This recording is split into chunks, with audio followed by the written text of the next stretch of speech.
Road signs. Road signs are the silent but important speakers on the road. Be it the person on the wheel or pedestrian, having sound knowledge about road safety is absolutely necessary for all before hitting the roads. Traffic signs give information about the road conditions ahead, provide instructions to be followed at major crossroads or junctions, warn or guide drivers, and ensure proper functioning of road traffic.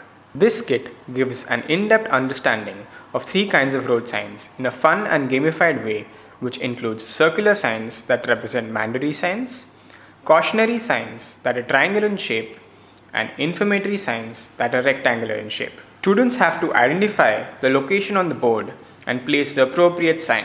This activity will trigger discussion as to why that sign has been placed in that particular location. Activity 2 creatively engages the child to use or make signs at home and place them in locations that are suitable. For example, placing a mandatory sign of not wasting water near the kitchen sink. Activity 3 is a hands-on activity of constructing your own traffic light, which helps children understand the order of traffic lights and what each color represents. We also asked triggering questions such as why are some traffic signals placed vertically while others are placed horizontally. Activity 4 helps students understand that following rules makes you reach your destination faster, and by breaking them, you'll reach them slower through a fun and gamified board game. In all, students will take 55 minutes to complete all these activities, which will surely trigger and engage them.